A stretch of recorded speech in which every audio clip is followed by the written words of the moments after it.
los Hyksos a Idumea. Un detalle del asedio de Awaris se conserva en otro documento redactado en una fecha bastante posterior. Manetón narra en su historia de Egipto, siendo citado por Josefo, que los Hyksos, después de haber estado asediados durante mucho tiempo en Awaris, se les permitió abandonar el lugar mediante un acuerdo. Entonces los reyes de Tebaida y del resto de Egipto se rebelaron contra los pastores y estalló una gran guerra que duró mucho. Bajo un rey llamado Mishpragmoutosis, los pastores, dice, fueron derrotados, expulsados del resto de Egipto y confinados a un lugar llamado Awaris, que contenía 10.000 a Arowareae, o sea, los habitantes de ese lugar, ¿no es cierto? Y dicho como ellos se les ocurre. Los pastores, según Manetón, cercaron toda esta área con una gran muralla fuerte para asegurar todas sus posesiones y botines. Toumosis, el hijo de este otro griego que mencioné antes, atacó las murallas con un ejército de 480.000 hombres y trató de reducirlas a la sumisión mediante el asedio. Desesperado por lograr su objetivo, concluyó un tratado en virtud del cual todos debían evacuar Egipto e ir a donde quisieran sin ser molestados. En estas condiciones, no menos de 240.000 familias enteras con sus posesiones salieron de Egipto y atravesaron el desierto hasta Siria. Entonces, aterrorizados por el poder de los asirios, que en ese momento eran dueños de Asia, construyeron una ciudad en el país que ahora se llama Judea, capaz de albergar a su vasta compañía, y le dieron el nombre de Jerusalén. Nota, el aroura ese que mencioné era una medida egipcia de tierra alrededor de medio acre, que Josefo, por su paráfrasis, parece haber confundido con una medida de longitud. Esa es una nota que está también acá en el libro de Flavio Josefo. Todo esto es del libro de Flavio Josefo. Esta confusa declaración de Manetón está en evidente conflicto con la inscripción del oficial Amoses, ¿no es cierto?, que acabamos de leer, quien registró la toma de la ciudad de Awaris por asedio, pero no mencionó ningún acuerdo con sus defensores. El registro bíblico podría llegar a ayudar para reconciliar las declaraciones contradictorias del guerrero contemporáneo a la batalla y del historiador posterior, 1000 años posterior, en lo que respecta al destino inmediato de las personas sitiadas. Antes de tomar por asalto la ciudad de Amalek, Saúl hizo un acuerdo con la tribu de los kenitas o ceneos, ¿sí?, afligidos por los amalequitas que estaban siendo dominados, sobre su salida de la ciudad sitiada. Saúl le dijo a los kenitas: vengan, retírense enseguida de entre los amalequitas para que yo no los destruya a ustedes junto con ellos, porque ustedes le mostraron bondad a todos los israelitas cuando salían de Mitzrayim. Así que los kenitas se retiraron de los amalequitas. Según Amós, después de la captura de Awaris, los Hyksos o Amu, que se salvaron de la muerte, escaparon a Saruhem, ¿sí?, en el sur de Palestina. Les dejo un link para que vean dónde está localizada dónde estaría localizada antiguamente esa ciudad, ¿no es cierto? En la historia de Manetón se afirma que los Hyksos, al retirarse de Awaris, escaparon a Judea, a un lugar que construyeron y llamaron Jerusalén, como acabamos de leer. No cabe la menor duda de que la descripción contemporánea en la tumba de Amós contiene la interpretación correcta del nombre del lugar al que se retiraron los Hyksos y que la interpretación posterior de Manetón es incorrecta. O la fuente de Manetón o su texto se corrompió o le vino mal, o el Saruhem, menos conocido, fue reemplazado por el Jerusalén, más conocido. Que es una palabra bastante parecida, ¿no es cierto? Este error accidental o deliberado ha jugado un duro papel en el destino del pueblo judío a partir de la era ptolemaica, ha dejado huellas profundas en el comportamiento y la evolución espiritual de otros pueblos, pero no sería extraño, siendo que sería bien de Amalek colocar la culpa en sus enemigos eternos, ¿no es cierto? O sea, los judíos, los descendientes de su tío, de Jacob, ¿sí? Y tratar de que ellos pasaran por aquellos Hyksos crueles y destruidores que ellos mismos fueron, ¿no es cierto?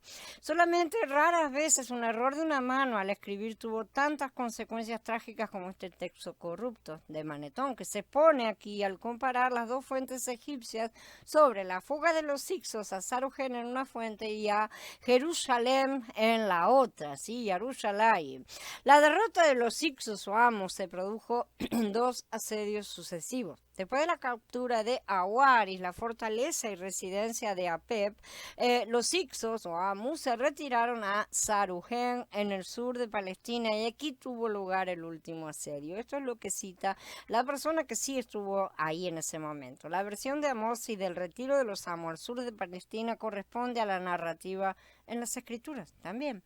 De lo que dijo Manetón no corresponde a nada. Después de la captura de la ciudad de Amalek y la abrumadora victoria de Saúl, los amalequitas no fueron completamente destruidos.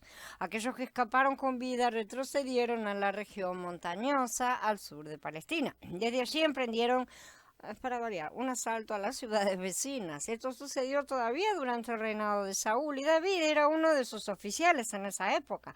Para cuando David y sus hombres llegaron a Ziklag al tercer día, los amalequitas habían incursionado en el Negev y contra Ziklag. Habían invadido Ziklag y la habían quemado. Habían tomado cautivos a las mujeres de allí, las humildes y las encumbradas por igual. No mataron a ninguna, pero se las llevaron y prosiguieron su camino. Cuando David y sus hombres llegaron al pueblo y lo encontraron quemados y sus esposas e hijos e hijas llevados cautivos. Ustedes se acuerdan de esta historia, pero que la hayan leído, está en el capítulo 30 de Shemuel Aleph, no vamos a leerla. La práctica de quemar ciudades, llevarse a las mujeres y niños, retirarse la misma, es exactamente la que siempre emplearon los hicsos en Egipto cuando lo invadieron y en otros lugares también, sí, 400 o 500 años antes. Y como decía Manetón, citado por Josefo, quemaron salvajemente las ciudades, esposas e hijos fueron llevados a la esclavitud. Eso ya estaba citado. Es la misma forma de actuar. David, con 400 hombres, persiguió a la banda malequita, ¿no es cierto?, que se había llevado a sus esposas. En el desierto encontraron a un hombre inconsciente. Shemuel Aleph 30 continúa diciendo, encontraron a un mitzrita a campo raso y lo trajeron desde David. Le dieron alimento para comer y agua para beber. También le dieron un pedazo de torta de higos secos y 2 tortas de pasas.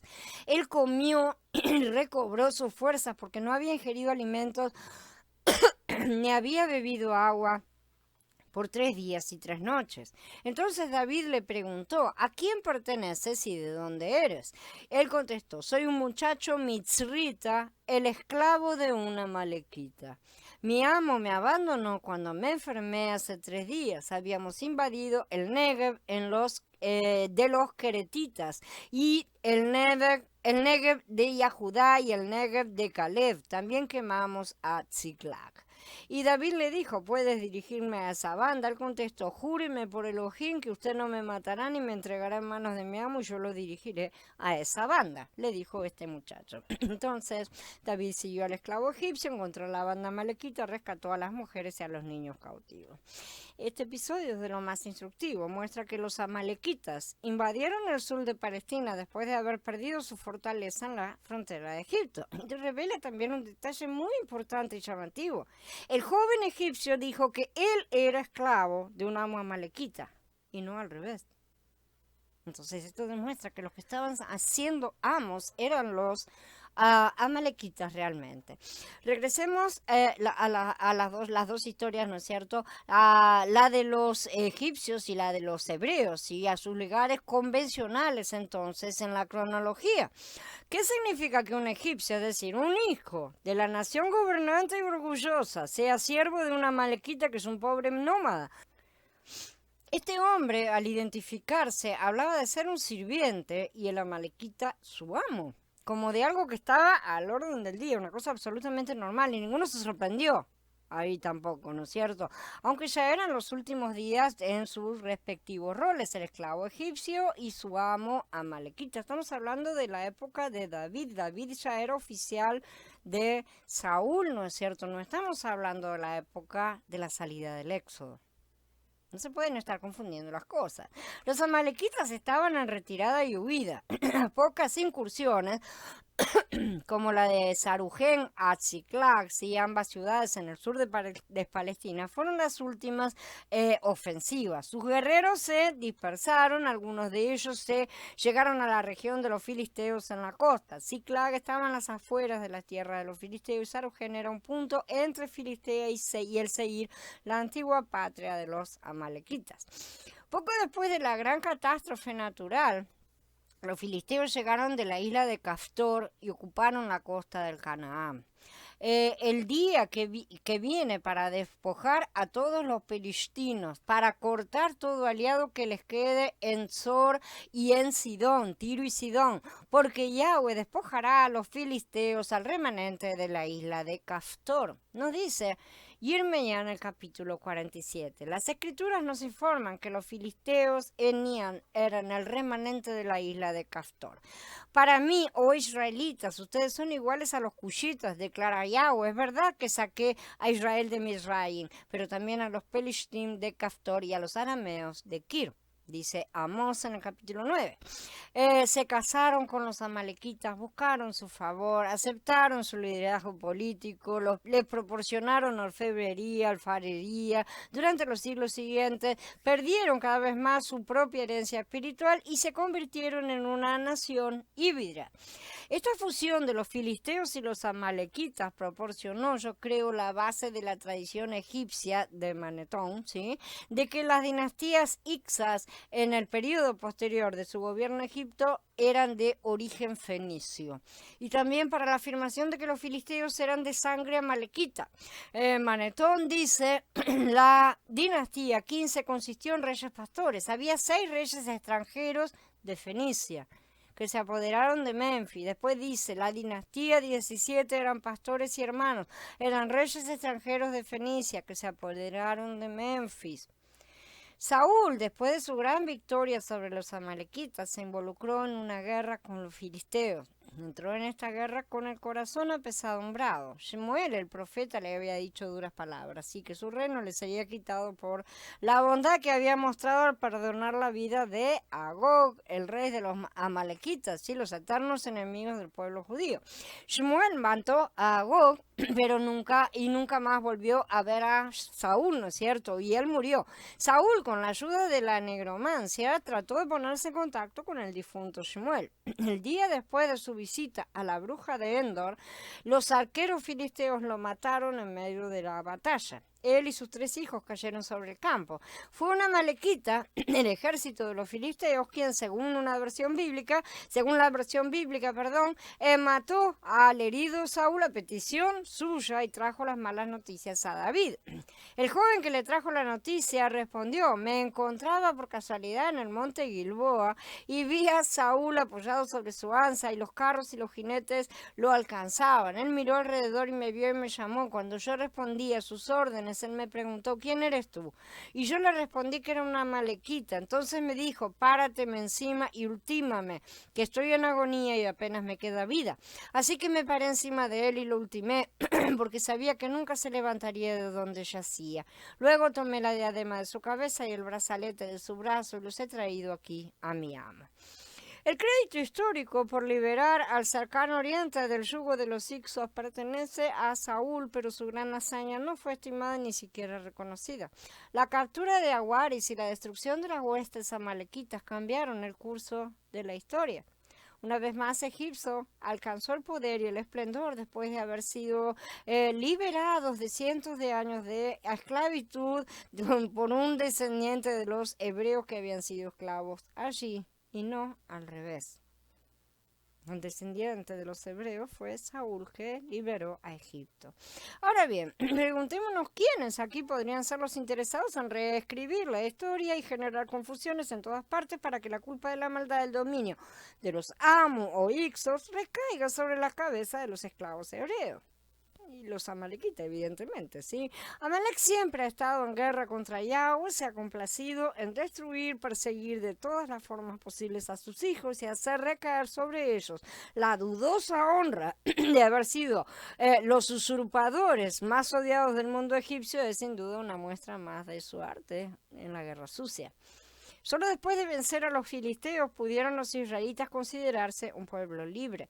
La doble tarea recayó en David, destruir a los amalequitas en sus últimas fortalezas en el sur de Palestina y expulsar a los filisteos de la tierra montañosa. El oficial Amose, después de la caída de Awaris, siguió a su príncipe Asarujem en el sur de Palestina para participar en el asedio de esta fortaleza. Los amorreos lo defendieron durante 3 largos años. Esta última fortaleza de los amos tuvo que ser tomada por asalto. Las escrituras han preservado la historia de los amalequitas en la lucha por el sur, después de su desastre en la frontera de Egipto. Otras fuentes hebreas han conservado la historia del asedio de la capital amalequita en el sur de Palestina. Ginsberg, por ejemplo, dice: entre todos los heroicos logros de Joab, el más notable es la toma de la capital amalequita. Y es bastante fantasiosa, no vamos a entrar en detalles. Pero sin embargo, realmente fueron ellos quienes la tomaron. Los israelitas tomaron por asalto la ciudad de Amalek.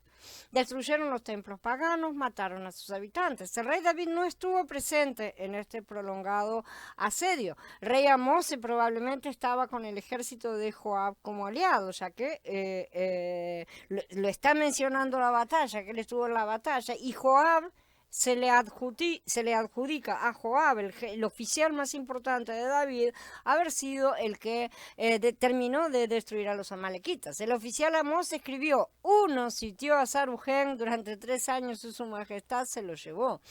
El rey egipcio recibió su parte del botín, el oficial Amós hizo parte y lo describió de esta manera. El rey egipcio regresó a Egipto, emprendió una campaña contra Etiopía y Joab dirigió su ejército hacia el este y después de un tiempo pudo poner la corona del rey Abonita a los pies de David.